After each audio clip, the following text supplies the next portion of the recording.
Good morning.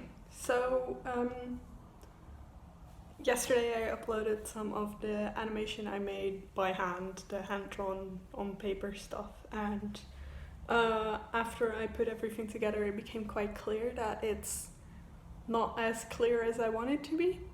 And this is something that Julie from Home with My Bookshelves also commented. So that is what we're going to try and improve today, and maybe I'll even add some color. And while I'm doing all of that, I am going to talk a bit about what the original inspiration of this is. And yeah, that's what we're doing. So like yesterday, I'll be using my light table for this. So originally this idea was conceived because I had a very large stack of white memo papers, so like the very tiny square papers, pieces of paper that I wanted to use, and I wanted to make a butterfly with it, or butterflies on it, and I was inspired by a song by the band Sigur Rós from Iceland. I don't remember the song. I still have their album, so I might look it up. So I've done some minor alterations on the drawings, trying to make the wings look more like they're flapping. So they were already flapping, and like the wings themselves are fine. It's just that I want them to look like they're going that way, if that makes sense. So the wings should be moving towards the camera. And I've realized that basically the best way to do that is to use color. So I am going to be inking these and like tracing them. So I've been using a specific paper for this. I've been using this paper, which is layout paper, which is a lot lighter than normal paper, and that means that it's slightly more transparent, which is the reason why it works very well with the light box. But I've also got some normal printer paper, which I'm now going to be using to trace the images onto with ink, and then I'm going to color them in. I don't know yet if I'm using colored pencil, oil pastels, or pastel pencils, but I'll figure that out when I get there.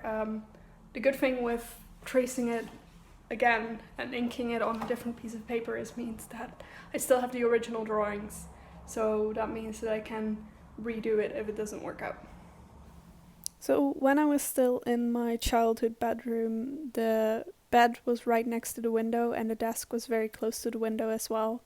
And one of the reasons why I wanted to draw butterflies on the memo pad paper was because I thought it would be fun to like have the butterfly fly from the table out of the window into the garden, and from there wherever it would want to go. So it's a bit bigger now, but it's still a similar idea that I'm going to try and do.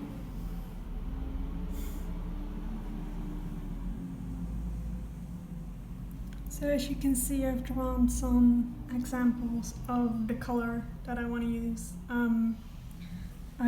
This is the original that I'm going to be using for actual filming. These are just tests. I'm about to draw some more. As you can see, I actually basically only have 3 materials to test out, because literally that's the only stuff I have. So it's oil pastels, normal color pencil, and pastel pencils, so they're chalk pastel pencils. But I've also got some ink here, and that's a pen. So I'm going to try and do some cross-hatching and see if that might be an interesting thing to do. I couldn't get the pen to work in the end, but I've found that I had some other materials. So I've got one blue ballpoint pen that I used in the end, as well as some blue pencil to do this. I Cross-hatching is not something I've done a lot. It is something I did in art class when I was still in high school, which is at least like a decade ago. But it is an interesting technique. Okay, so I've got 5 different colored versions of the first butterfly, and I don't quite know which one I like best. I think it's going to be that one, but because I don't know, I'm just like leaving it for now, and I'll look at it again tomorrow when I make a decision. In the meantime, I'm going back to my computer and working on there. Good evening. So I've gotten some other work done on my computer, but in the back of my mind, I am still thinking about the butterflies and how to best put those in a film. And I'm slowly but surely figuring it out. I'm also like I'm doing several projects at the same time. You should never have just one project going at the same time. So I've got several of them going at the same time, and this is one of the more ambitious ones that I'm showing you. I've got some slightly simpler animations running as well that I'm trying to work on, or at least think about how to produce. But I've now got 5 butterflies, colored in butterflies that I need to think about, and I still don't, looking back at it, I still don't quite know which one I like best. So if you have a preference, if you think one butterfly is better than the other, or if you think that one of them will stand out more against a live action environment, because I'm going to be holding up the pieces of paper and photographing them and making sort of a stop motion type thing with it. So if you think there is one particular style of drawing or materials that you think will stand out best in an environment like that, please comment about it below. Because I, at this moment, don't know yet. So, yes. In the meantime, I look forward to seeing you tomorrow when hopefully I will have made a decision. Right. Good night.